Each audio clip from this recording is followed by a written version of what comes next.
today with objection handling, but we'll go over that stuff again. So we'll just go line by line here. Listen, there's here's the algorithm on on a true objection is and here's uh, a proven model that will be able to overcome any objection. A true objection, not a smokescreen objection. Like some of these, if you look at the chat bar, some of these that Stan have put on there, I'm not interested. It's just a smokescreen. So there's knowing when a true objection needs to be handled, and then knowing like a smokescreen. But the true way to overcome objection is to restate, reframe, and then overcome. So one of the things that we do is like, hey, let me just make sure that I understand you correctly. What I hear you saying is this. Is that correct? Okay, awesome. And then you reframe it, and then you overcome the objection so that people feel like they're heard. The number one way to overcome any objection is to have these people feel like they're actually that you're actually listening to them. This is like a very, very important part of the equation. So one sec here. Those old ones. So I'm not interested. There's a canned response. Hey, perfect. That's exactly why I'm here. And you continue to launch in. I'm not interested. It's not a true objection. It's just a smoke screen. They're saying they're not interested. Of course, they're not interested. They don't even know what we're doing yet. So when they say I'm not interested, perfect. That's exactly why I'm here. Or you don't have to be interested to qualify, and you continue to launch in and get them some sort of interested. So you want to pique their curiosity on I'm not interested. I don't want to give you any information. So if you're asking, if they're telling you this and you haven't, and you have, this is usually I don't want to give you any information. You haven't built enough trust yet so that they feel comfortable giving you any information. So you'll get this a lot of times if you haven't built up the rapport. The rapport part of that process is a very important part of the process because it's going to get them to actually want to listen to you and actually want to give you information because they're interested. So if you're getting, I don't want to give you any information, you have to readdress and build that rapport bridge again so that you can kind of get them to give you the information. So that's not really objection. That's you haven't built the trust yet. I have a friend that got screwed by a solar company. So what I hear you saying is that one of your friends that you know got screwed by a solar company, right? So I can't speak to that, but what I hear is like you're probably hesitant because you don't want to make a decision that will end up in a position like your friend, right? So just by answering the objection like that, the restate, the reframe, like people feel like they heard you, people feel like they got heard. Rather than just overcoming the objection right away, is that you address that right at the and you get it out in the open. So what I hear you so your friend got screwed over by solar, which makes you not want to go solar because you don't want to be in the same position your friend, right? And you immediately just by telling it, framing it like this, you will diffuse the situation to allow these people to open up and be more receptive. You build up a rapport. They feel like you heard them. People will always, if you can identify with some sort of empathy and understand, of course, people aren't going to want to go solar if their friend got screwed or they knew somebody that got screwed. Nobody's going to want to make a decision to do that. And so answering it like that, hey, so and then you overcome the objection. And how do you overcome the objection? By building more value. So I can't speak to your friend. We weren't the ones that did their solar system, but I know for this, I don't work with you if I can't save you 30%. So we don't come back to your house if we don't show a 30% savings. We're not going to work with you. You're not going to go solar to go get screwed. Like you can use a double negative on something like that. So remember when you have an objection like I have a friend that got screwed. A lot of people know somebody that got screwed, or they heard from somebody. A lot of times, people aren't shouting at the rooftops what an incredible, amazing experience they had. What they're doing is they're going to complain. Most people will just complain so that someone gets to avoid that. I don't want to get scammed. Oh, so what I hear you saying is that this might be a scam and you don't want to get scammed, right? Absolutely. So one of the things that we do is we're not going to work with you if we can't save you 30%. I won't come back to your house. So I understand a lot of people are in that same position. They don't want to get screwed either. And so we're not here to scam anybody. What we actually do is we won't work with you if we can't save you 30%. Um, I hate the way they look. Oh, 100%. I wholeheartedly agree. Some of those old panels, those big giant blue ones that were really far up from the roof, that really stood out, were super, super ugly. I 100% understand how you feel. And you could do it two ways like this. One is that you could say, hey, depending on the roof orientation, like all of the solar panels, by the way, go on the back. And so if we showed you a way where we saved you tens of thousands of dollars, I'm pretty sure that most people have the ability to get to kind of get over that. But I got some good news for you. They go on the back of the roof. It's not like something that you're going to be looking at every single day. Um, I'm happy with my current situation. Absolutely. So I understand you're happy with your current situation, and a lot of times people aren't feeling the pain right now. But the research shows, because of what SRP's announced, that this bill is going to double in 6 years, and you still might be okay. But what all we're trying to do is show you a way that we reduce your energy bill less than 30, 40, 50%. And so that's the idea. This is like, and then I'm going to give them the gas analogy. I'm like, this is like going to the gas station, and rather than spending $3 a gallon of gas, the new gas rate's $1.50. So instead of going to the fuel pump, you go to pull up the fuel pump, you have a $3 option or a $1.50 option for the same octane. Most people, including yourself, are going to buy the $1.50 gallon gas. There's never going to be a reason why you'd spend the $3 gallon gas. That's what we're going to show you when we come back if you qualify. We're not going to be able to come back if we can't save you 30%. You always want to do a pullback. I'm happy with my send me your business card and we'll see from there. That's just an easy way of letting you down.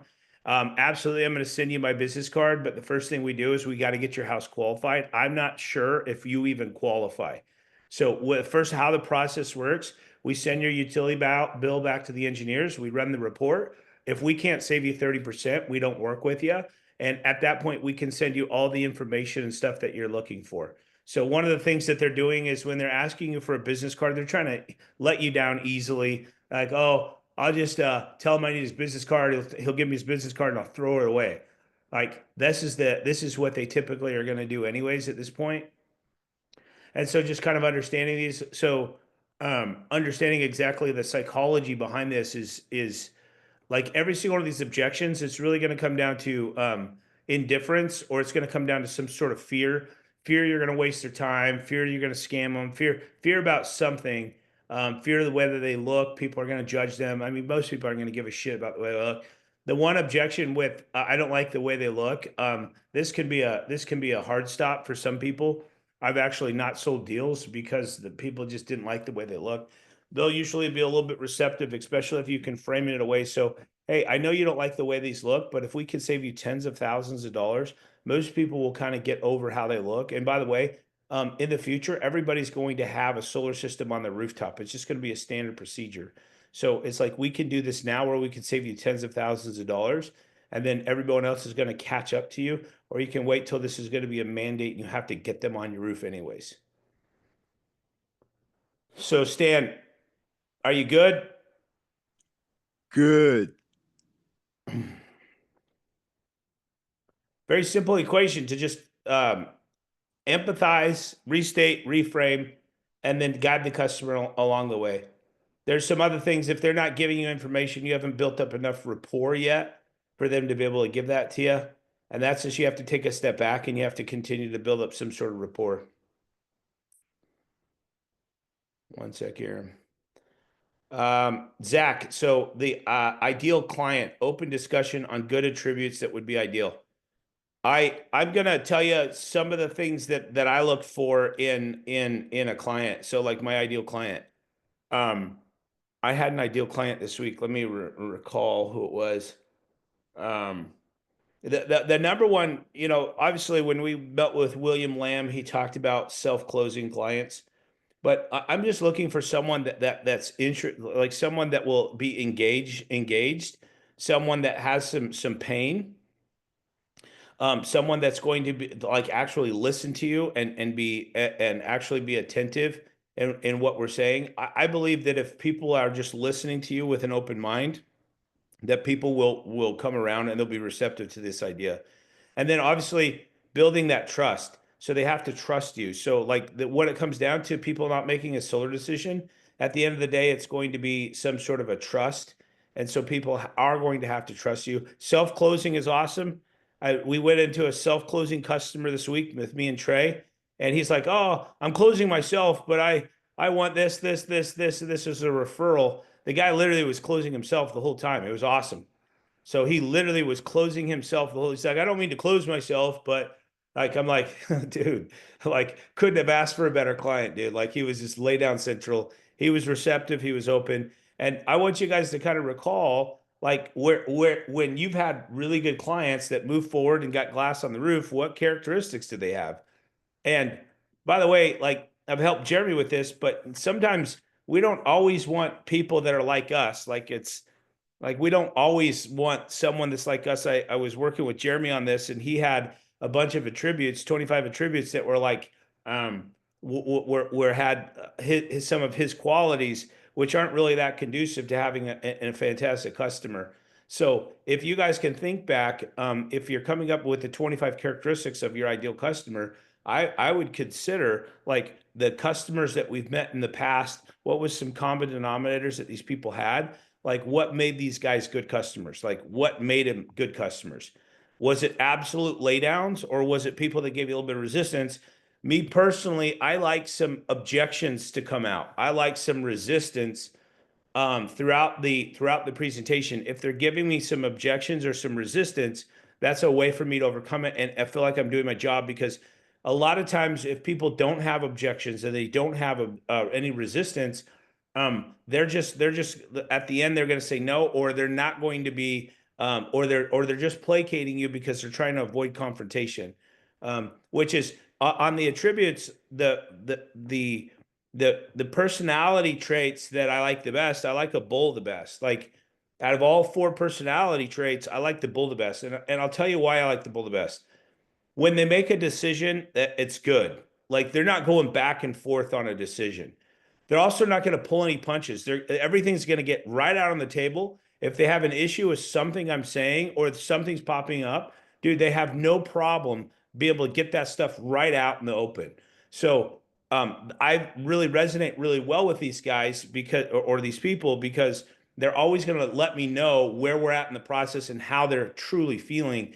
They're not going to keep those cards close. Whereas if you deal with a tiger, they're relationship builders and they're usually some sort of people pleaser. They don't want to be offensive and they don't want to get stuff out of the table. So they'll hold maybe an objection close to them and they won't ever reveal that. A sheep is just going to let you do whatever. They avoid confrontation at all costs. And then owls are overthinking stuff. They always got to come to their own conclusions themselves. So you can tell them whatever, but they've got to go back and do the research and find this stuff out on their own. A lot of times they're going to overthink themselves. So the first step in designing the 25 characteristics is I would challenge you guys like which personality chart, which personality best suits you to be able to close. For me, it's a bull. It's not just because I'm a bull personality, but I love open, honest communication where we get everything out on the table and we're not trying to be deceptive and we're not trying to avoid confrontation, but we're getting everything out there. And the thing about that is that like I know everything's going to come out. And if I say something wrong, I'm going to hear about it. And if they have an objection, it's going to come out. And so you always want to draw the objections out. It's like setting a consultation at the door and someone's just super easy and you're like, this was too easy. Why was this? You want some sort of resistance and some sort of objections to come out that you can overcome because you know people got concerns with making this decision. And if they don't open their mouths, we can never overcome those objections, and they'll hold their cards close, and we'll never figure that out. But um, for you guys, what are some like top characteristics that you're looking for in the clients that you want to deal with?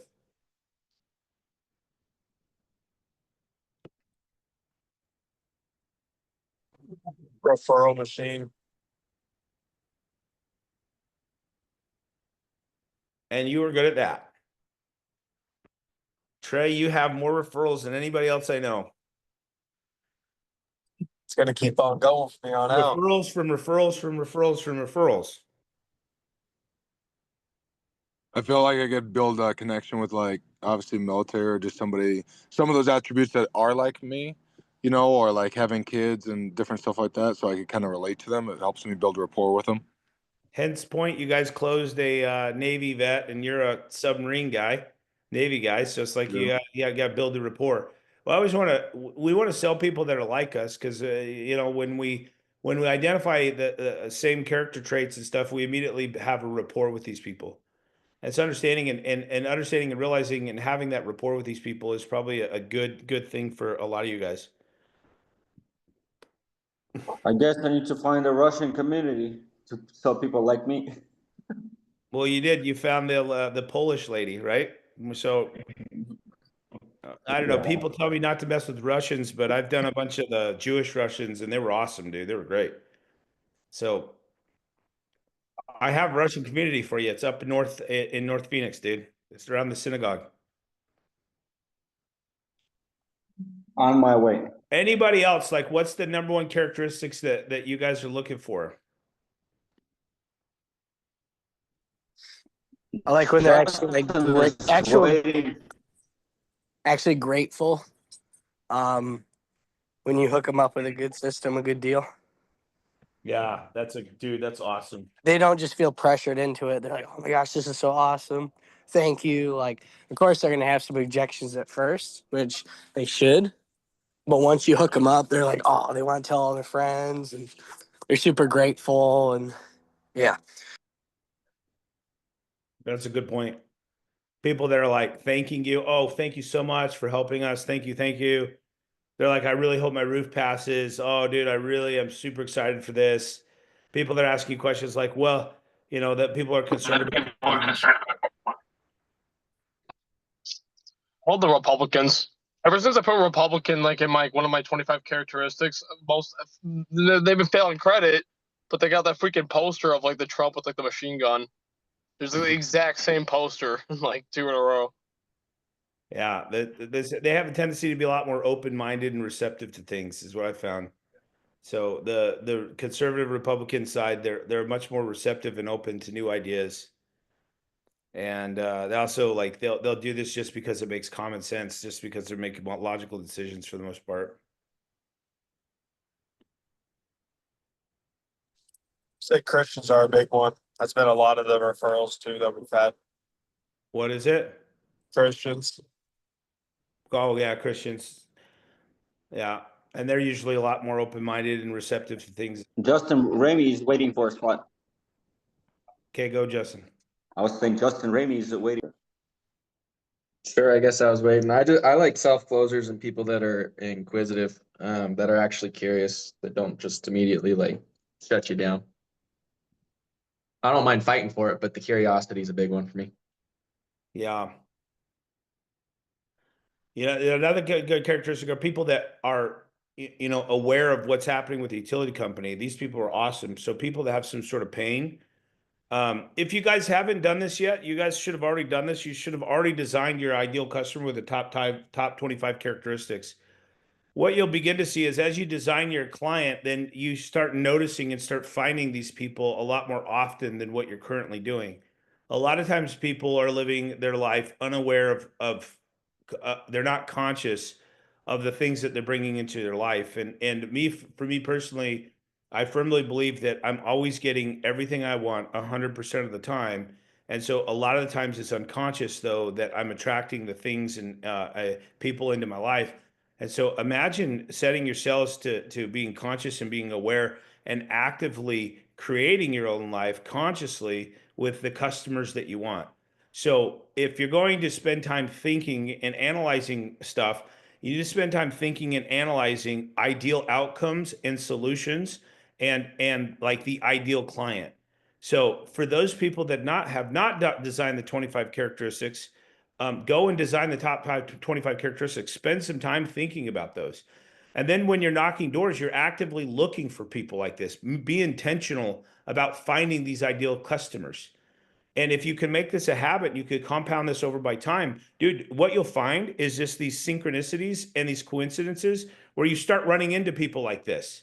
You start finding these people. These people are coming out of the woodwork. Like you immediately like start noticing these things and you start attracting these types of clients and stuff into your life. These are the ideal people. Imagine being able to set the sail and be able to find every single customer an entire day be like this. I mean, if you're going to have a big day, you're going to have to find some of these characteristics and stuff inside there. So this is your homework, dude. If you guys have not designed your client, you guys need to go back and do this. We've gone over this time and time again. I'm big into the design. So if you haven't done this, I would challenge you guys to be able to do it. Don't just, I'm not telling you, I'm telling you to do it. Just do it. Let's do it. Gino said avoiding cancellations. So Gino, are you talking about avoiding cancellations on the door or post sale? Post sale cancellations. So after consultation and everything, and just keeping them sticky throughout the process.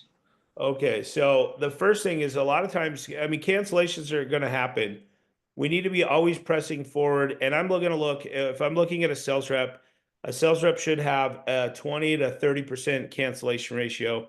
If they've got less than that, they're not pressing hard enough.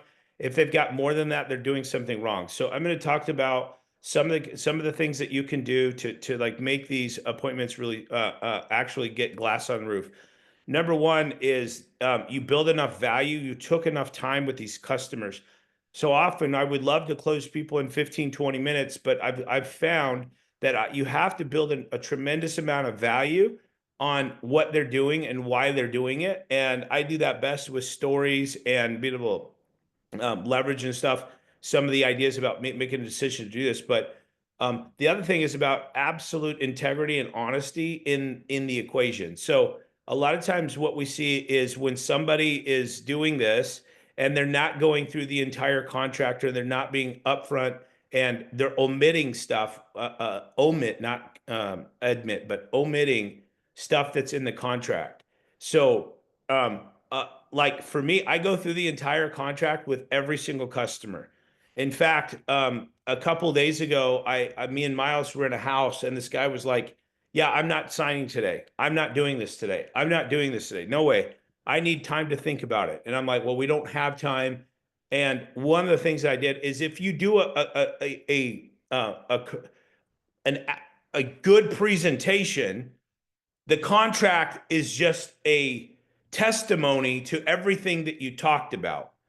So one of the things that we did on the client, he was like, I'm not doing this today. And she's like, hey, I'm tired. I'm going to bed. We've got to give us a couple of days to think about it. And I'm like, absolutely. I 100% understand. You have all the time in the world to make this decision. We're going to ask you to start the process today. And he's like, oh, I just want to see fine print. I said, absolutely. What we're going to do is we're going to get you qualified. And what we're going to do is I'm going to show you how this works inside the agreement. Now, this is after we'd been in the house for, I don't know, an hour and 15 minutes. I got him to run the credit, was in a fight in itself to be able to get him to actually do this. And then what we did is I sent him the contract and we went through every single line in the entire agreement. It took us an hour to go through that entire agreement. And the one thing that I found is my presentation is so much on point that there's nothing in that contract that contradicts what I said. The other thing, as I found, is that in the agreement, it's backing me up because everything that we talked about throughout the presentation is in that agreement. So now you have a couple testimonies. It's like sales guys. I always tell people this. I'm like, hey, listen, there's always the human element, which people could lie. So people could always lie to you. So you want to make sure you get the stuff in writing. The other thing is you can't dispute math. If you're going from this rate down to this rate, that math is undisputable. You can't lie about the math. If you're going from this rate to this rate, this is what it comes down to. But knowing the contract and going through the contract with every single person is a very important part about the equation, because what we have a tendency to see is when somebody, let's say you get somebody, they sign up and you're like, hey, can you sign that? They open it up and they're just clicking on the boxes. And then they go back and then they read the contract the next day or the day after or whatever, and then there's something in there and they read something in there that seems like it might contradict something you said. These people immediately lose trust in you, lose confidence in you, and they'll cancel the agreement. So making sure that you go through the most important part about the process is going through the entire contract and going through every line item. I just do subsections. I'm not going through the entire contract like I did 2 nights ago, but I'm making sure to go through every single subsection on where they're initialing and what that means. And so, and I'm just telling them the first part, if you're doing light reach, I mean, the first part of the contract's amazing. You are not buying a solar system. You're just leasing the solar system at a flat, transparent, predictable rate. Like these are all good things and stuff that we can leverage and use. So what we find is that a lot of times people will cancel when they feel like they were lied to, or they feel like you omitted something that you did not that you did not tell them something and that we weren't transparent and honest. A lot of times that's going to happen. And the other thing too is if you could be honest, and then the customer could feel like you made a half lie or a full lie, and you lose all credibility as a result of that one little thing. And so some of the ways that we do this is you build tremendous amount of value to the value proposition. You find out what their values are and why they're doing this, right? And then you go through the entire agreement with them. You don't just let them sign stuff. You tell them what everything's meaning. And so for that, you have to be professional. You have to know what the contract's saying. Every one of you people on here, whether you're a setter or you're a closer, everybody should know what the contract means. If you sat with me on appointments, you should already know, because I go through this every single time and I'm letting the customer know what every single section is. We should always be professionals and know what it's saying. The other thing with this is like, you might kind of assume and presume somebody's going to do this, and you kind of push them into making this decision. But at the end, here's a question I always ask every single person that I kind of pushed into doing this, and I had to leverage the cancellation ratio. I'm like, hey, why did you make the decision to do this today? Like, why did you make the decision to go solar today? And they're going to list me out the reasons, and I'm going to see how many, and then I'm going to say what else, and then they're going to say something else, and then say what else. People typically remember the first 30 seconds, and they're going to remember the last 30 seconds of the interaction that we have with them. And so the closer that you can do this, if you're getting huge cancellations, if your cancellation ratio is over 30%, you're doing something wrong. Like, you shouldn't have a cancellation ratio that's over 30%. No one should have a cancellation ratio that's 30%. I sell lights out, high volume. My cancellation ratio runs from 20 to 28%. The highest it's ever been is like 32%. And it was only like that for a quarter, and I got it back down. But you should always be able to at least be able to build enough value so that people feel comfortable about this decision. The other thing is, if you've closed somebody and you kind of push them to making the decision, sometimes these people need a little handheld. What you'll also find is that it's also dependent on the personality charts. So if you go in and close an old lady who's a sheep, dude, like, there's almost a guaranteed chance she's going to cancel. Like, we could push these people to do it, but like, there's a guaranteed chance that they're going to do it. So if you're selling like an older person, it's really important that you get the decision maker there. Maybe they need to consult their son, their daughter, their whoever is going to help them make that decision. It's really important that you get the decision maker there and that you can relay this to them as well. So on sheep personality, whenever you guys set a sheep personality appointment or you close a sheep personality, it's very important that you're getting somebody there that can actually be able to help them make that decision. I have no doubt in my mind that if I'm doing like an older person, I know for a fact that if their kid comes in there, their kid's going to want them to do this because they're obviously saving money and in a much better position than they were before.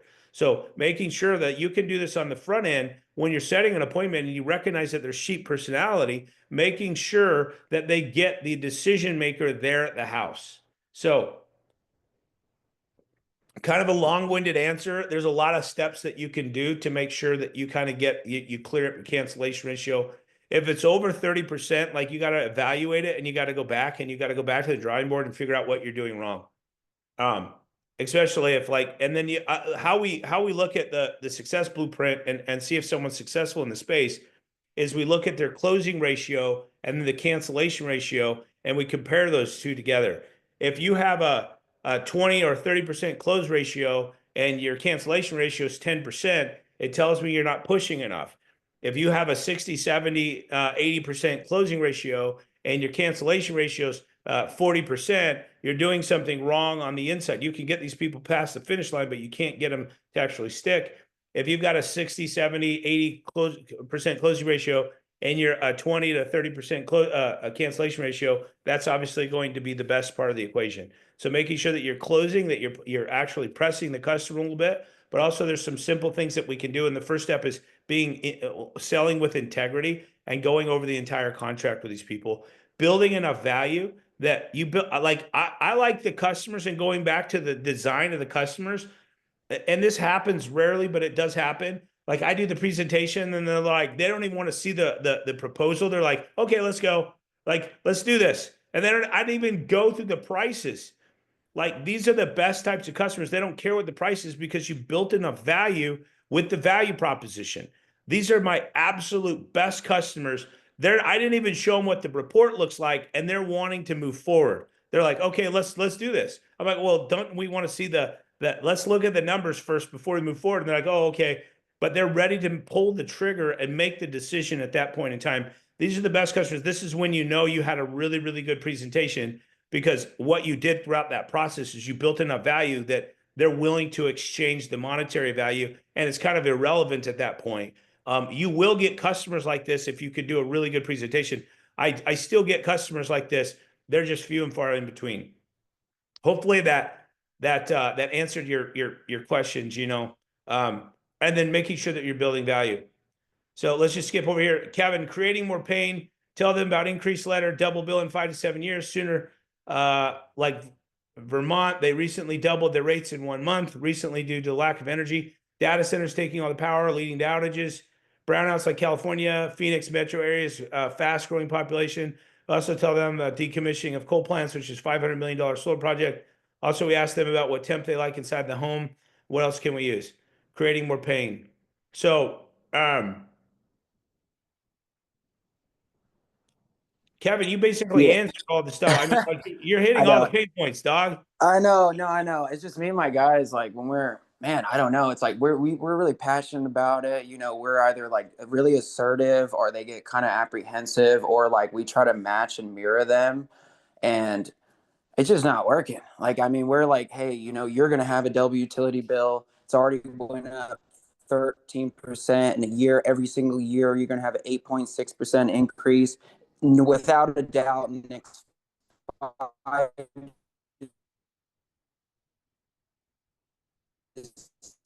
7 years, you're going to have a double utility bill. We asked them, and we just can't. So I know, I was just wondering if there's like anything else like we can use to like create urgency. We even, when we get to the end of the funnel, we tell them about how the grant is about to get eliminated. This is literally the cheapest you're ever going to get it. And so now, but Evan's been telling me that, and Chris has been mentioning that too. Like, how can we add more pain into it? The best way, so one thing is, and this is always going to go back to story mode. Like, for me, social proof is fact. If we're telling them a bunch of like information, like, oh, hey, they're closing the coal plant, like you saw the increase, like I'm going to be talking about real, true live stories, right? So I'm going to be like, hey, a lot of the neighbors out here are freaking out. So we just did Martin's house down the block. Dude, Martin was so scared because he was aware of what's happening with the utility company. Now, Martin's in a good position. He's a working guy. He's already paying $300 a month. But Martin got that insert from SRP that everybody got 2 years ago that most people threw it away. But Martin studies this stuff because he's really curious. He's really conscious about how he pays his utility bills. And he realized after he read that letter that they're going to double the bill in less than 6 years. So he was freaked out. He doesn't want to pay that. Can he afford that? Absolutely, he can afford a $600 bill, but he doesn't want to do that. He has other places for his money to go. So when we stopped at his house, he was blatantly aware of what's going on. He was aware of the data centers, that they're consuming massive amounts of energy. He was aware that they're going to be doubling the bill, that they closed the coal plant. All of this stuff created a little bit of anxiety for him about the future of his energy bill. So when we came to his house, he was super receptive. Unfortunately, before that, because he'd never seen these big increases, he wasn't that concerned about the utility bill, because up until recently, SRP was about a 2% increase year after year. But after he saw what was happening with his utility bill, he was freaked out. He was one that was very receptive, and he made the decision not so much for the massive amounts of savings that we gave him, but he wanted the absolute certainty that comes with making a solar decision. Because here's the facts. He knows what his bill is going to be for the next 25 years. So there's no ambiguity about his utility bill for the next 25 years. Imagine yourself knowing what your future of your energy bills are going to be for the next 25 years. That should fill you with a certain sense of certainty. And let me just tell you this, people want certainty in their lives, especially with all this crazy uncertainty that we have, closing the coal plants, building these data centers, using our water, using electricity, and all these massive spikes and stuff that people see that the neighbors are freaking out about, that know about it. Like, people are looking for something that gives them absolute certainty. That's why Martin made the decision to do this. He wanted the absolute certainty. He wanted to know that he's always going to have electricity. He wanted to know what his bill's going to be for the next 25 years. And by the way, the cherry on top was that we saved him tens of thousands of dollars. So if you're going to be creating pain, create pain based on social proof, not giving a bunch of facts. Does that make sense? Because Okay, if you guys just picked up on the story I just said, it's much more convincing than, hey, SRP sent you an insert. They're going to be doubling the bill. There's a lot of case studies out here. Vermont just recently has doubled their bill because of the energy, because of due to lack of energy. And there's power outages in California. There's power outages. There's going to be power outages here. All these other things. Like, that's a lot different than me just telling you a simple story about Martin down the street, right?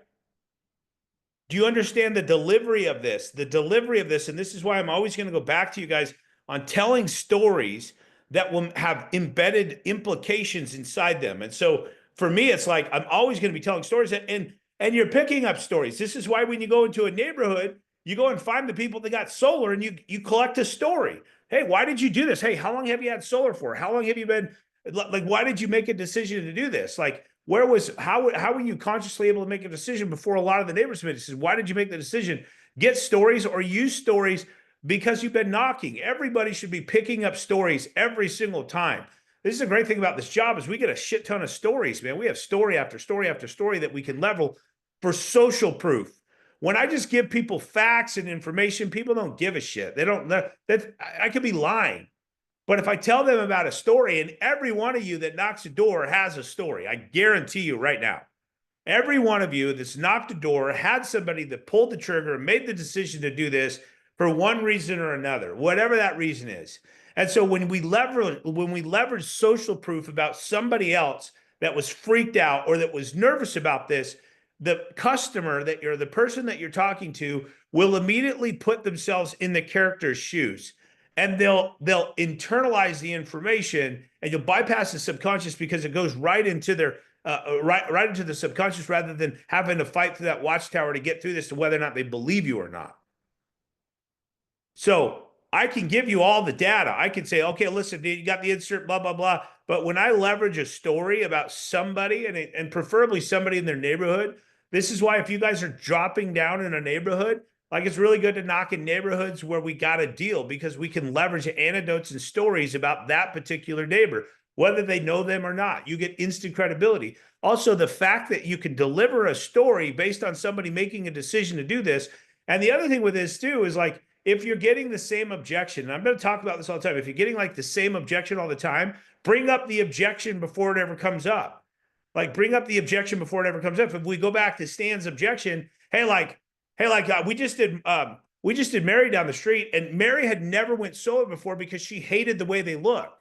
So Mary was like she hated the way they looked. They just bugged her. But after we came to her door and she had been seeing these price increase after price increase, she read the insert that everybody threw away 2 years ago about the utility company going to double their bill. She was more freaked out about the double bill than she was about how they looked. And she became softened up.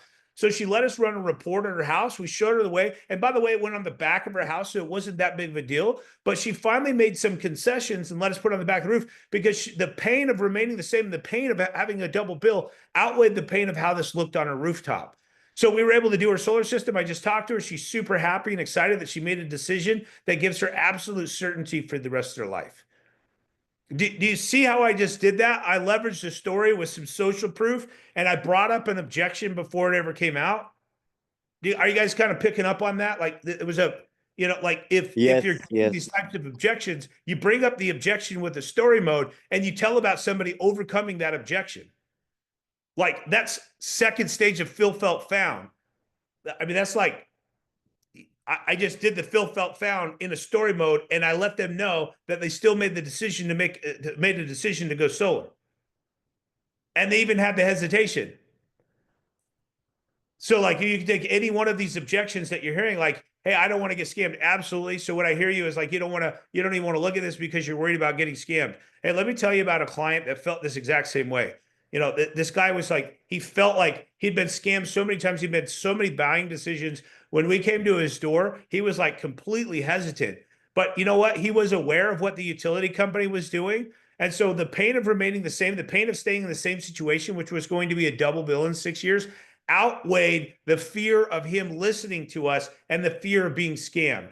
So we went back to his house. We showed him how it works. We showed him with raw data and numbers, because the numbers are never going to lie to you. The numbers can't scam you. If you go from a $3 gas rate to a $1.50 gas rate, you can't get scammed.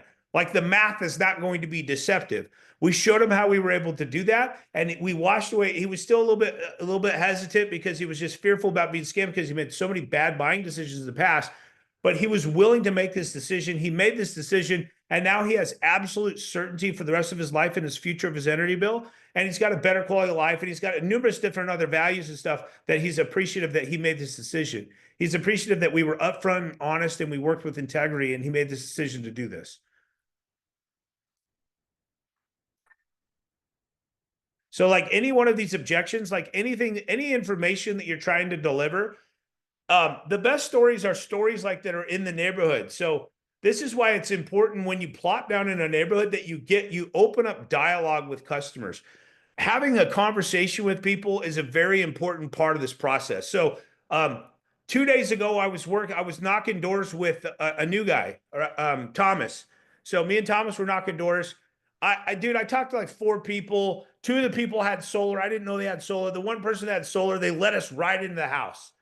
And they let us right in. Like, dude, they're like, let us they let us in. We were having a conversation with them because they knew what I was talking about. They were actually paying more because they made a decision to go solar, because they were on the average demand. They didn't have a load control. They were just in a shitty position. And so I went in there, I got a utility bill. I said, like, I'm not even sure your whole roof is loaded with solar. I'm not sure I'll be able to save you money. But I had this like long conversation with them about them paying more. And they weren't that upset, but they were like, yeah, we're actually paying $400 more a year. The guy had extrapolated that. He's like, yeah. I was like, well, this is why, and this is why, and this is why. And I had all this information from him. And then I went and talked to a guy two doors up. He gave me his whole freaking life story about the neighborhood, like all of these other things that now I leverage. Now, let me just tell you what I did yesterday. I went and ran an appointment in that same neighborhood, right? And the guy had a solar system, and the guy was really working the SRP plan very well. He was saving a crap ton of money because he was strategically suffering. He didn't have a load control. He just turns all his ACs off except for one. And so I leveraged the story about the other people that I had met in the neighborhood. So I told him the story about the guy paying more. And I told this guy like how well he's doing on this energy plan. And dude, I can't believe how good you're doing right now on this energy plan. Dude, you should go talk to this other guy because he's paying $400 more a year having solar versus not having solar. If he took a play out of your playbook, he'd be doing really well. But let me kind of tell you why you want to do this. And I launched into this story mode about the people in the neighborhood. And like this guy, he opted to go solar for $50 more per month because of the stories that I had given this guy. I earned instant credibility just by getting to know neighborhoods. And so for you guys, like the story mode, stories are a very important part of the sales process. It's going to give you instant credibility. It's going to let you create pain. It's going to leverage social proof. And the thing is we don't have to make up stories. We have actual stories that we can leverage and we can use inside the neighborhood of people that we've talked to. So whether or not you get the appointment, get the story. Open up dialogue, have conversations with these people about their neighborhood and the psychology and where they're at. Like you can pick up and leverage and use these stories as ammo throughout the rest of the neighborhood, especially with the painful points. And then when you do run into those customers that are brutally aware of what's happening, leverage those stories and figure out why they made decisions to do this. Like I have so many customers that are absolutely aware of why they're making a decision to do this. And I'm always going to be using and leveraging the stories for everybody else in the neighborhood or at the kitchen table. Even if they're not in the neighborhood, you can still leverage and use these stories. You leverage stories to demonstrate, to give information with painful information. Let's see here. I'm going to go, what is the best way to build pain for a homeowner who just moved in and haven't experienced high bills yet? This is Josh. So here's the thing. When you're working with new homeowners, in the wintertime, these people think their bills are going to be like $100. They're like, oh no, my bill is $100. I'm only going to be paying like $200. That's it. And then someone's like you first want to figure out where they think their bill is going to be. Like, hey, how high do you think your bill is going to be? Like, I'll be like, oh, it's going to be like $200. And I'm like, okay, so you think your bill is going to be $200? So let me tell you what we found, because we've done a lot of people in your same home, is that most people out here have $400 utility bills here in the summertime. So I'm just going based on what they have. I'm going to say, why do you think exactly that it's only going to be like $200? Like, what makes, where would you live before? You want to start figuring this stuff out. So here's the thing, like, and then too, if you're in a neighborhood with somebody and they're a brand new homeowner and you knocked and you got a bill from somebody in that neighborhood, this is why it's a really important part of the process. Bust out the bill and say, like, listen, do you see this?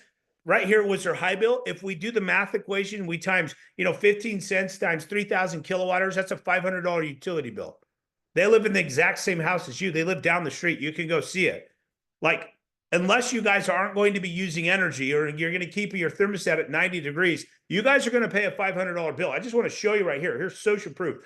Like, that's what you can be able to do for these people. The first step in doing new homeowners in the wintertime is first you have to, if I'm in front of them at the kitchen table, I first have to convince them what their bills are going to be if they don't know. Now, knocking doors and knocking new homeowners in the summertime is like golden, because they all think their bills are going to be $500 a month. They're like, oh, my bill's 500. It's going to be 500 a month. I got to like, no, it's not. You're going to have lower winter bills. You have higher summer bills. I know you feel like this, but let's just do a math equation and figure out how much energy you're going to be using. So there's a simple math equation you could do for these people. So if you come to a new home, you're like, how many square feet is the house? I have a software system I can use, and then we can figure this out. You do, okay, how many square feet is your house? Because I'll figure out how much energy you're going to consume. So let's say it's an 1,800 square foot house. And let's multiply that by 8. That's 14,400 kilowatt hours, right? Now times that times 15 cents. It's 2160 divided by 12. So that's a $180 utility bill. So like, hey, I have a software system. How many square feet is your house? Okay, awesome. And then I'm just going to do a quick math equation.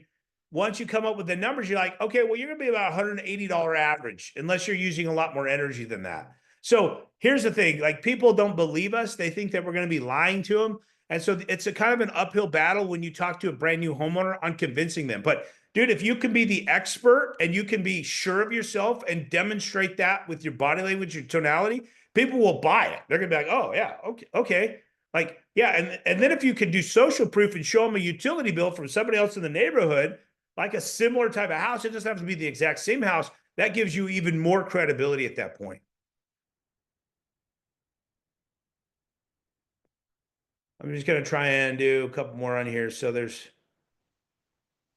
so after appointment has been set, what do you say to make sure they will actually sit?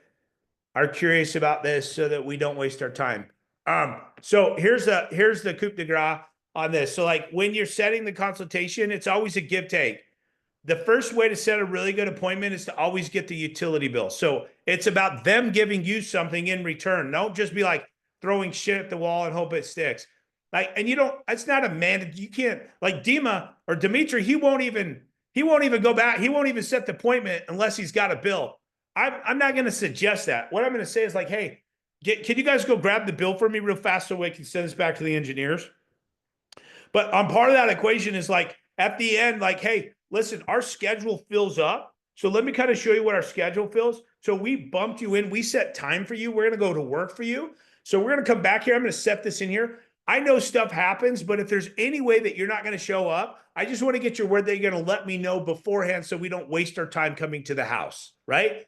Look them straight in the eye and say, I appreciate you doing that for me. Appreciate you guys. I know stuff pops up if it does happen. Hey, listen, if this doesn't work out, if I can't get your savings, I'll call you and tell you before I ever come over here so you're not waiting for me. And I would just ask you to do the same. We're going to go to work for you. We're going to send this back to the engineers and we're going to run the report and make sure everything checks out so that we can come back to your house and we can show you what this looks like. So as long as like you're in agreement with that, the thing is that you're going to get people that cancel. Like I set a deal last week. They were all sick. I went over the house. Everybody in the house sick. I could clearly see that they were sick.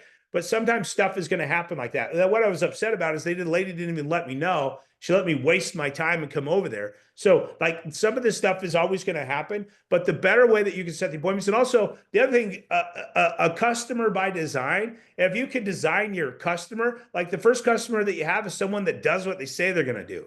someone that's going to be a person of their word, a man of the word, a woman of the word, they're actually going to follow through and do this. The other thing is making sure that you're taking enough time at the front end with these people that it makes them, you get them curious. You're building out the value proposition when you're talking to them at the door. Talking to them at the door and making an appointment in 5 minutes, dude, the chances of that sitting are highly unlikely. I'm just going to be real with you. You guys didn't have a chance to build any value for them to feel like they want to take time out of their day and sit with you.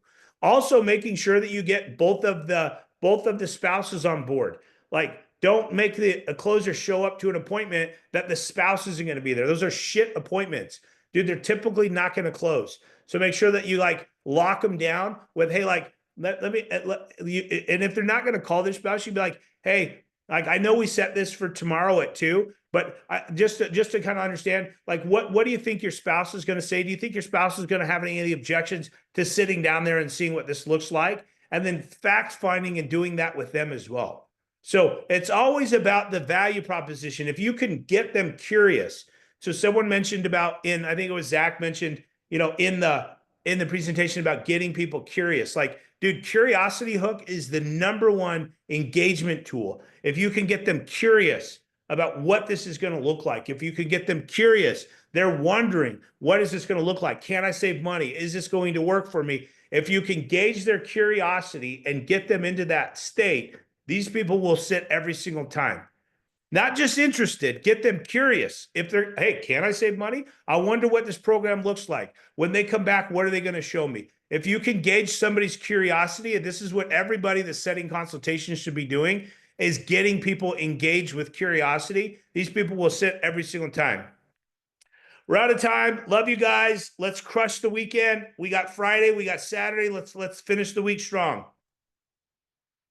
Thank you. That was fire. All right. Thanks, Taylor. Thank you. Yeah, thank